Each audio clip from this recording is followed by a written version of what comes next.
America డాలస్లోని సియుటిఐఎస్ స్టేడియంలో 7,000 మంది భక్తులతో శ్రీ గణపతి సచ్చిదానంద స్వామీజీ సంపూర్ణ భగవద్గీత పారాయణం నిర్వహించారు.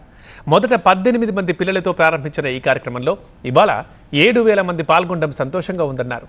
సంపూర్ణ భగవద్గీత పారాయణం 10వ ఏడాది కూడా విజయవంతం కావడంపై ఆనందం వ్యక్తం చేశారు. ఈ శుభ సమయాన్ని టీవీ నైన్తో పంచుకున్నారు స్వామీజీ.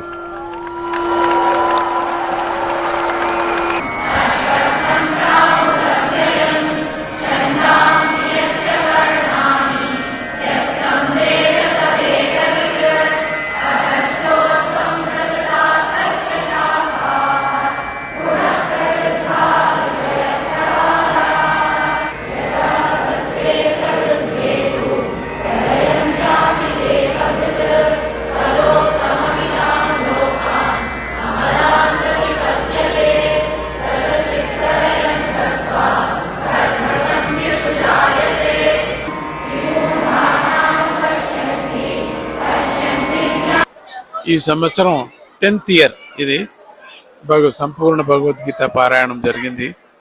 చాలా మేము ప్రారంభం చేసినట్టు 18 మంది పిల్లలతో చేశాము. ఇప్పుడు కొన్ని వేల మంది దీంట్లో ఈరోజు 6,000 మంది జాయిన్ అయ్యారు. అందరూ ఒకే గళంతో పాడారు. అందరూ కూడా ఈ భగవద్గీత పారాయణం చేస్తే మెమొరీ చేశారంటే మీకు మీ కార్యక్రమాల్లో మీ యొక్క జీవితంలో చాలా మంచిది, మంచి ప్రోగ్రెస్ అవుతుంది. పిల్లలు మంచి చదువు అవుతుంది, మంచి సంస్కారవంతులు అవుతారు. భగవద్గీత పారాయణాన్ని అందరూ బై హార్ట్ చేయండి. రీడింగ్ కూడా చేయవచ్చు, మీరు ఇంట్లో చదవచ్చు కూడా. చాలా అద్భుతమైనటువంటి రోజు ఈరోజు.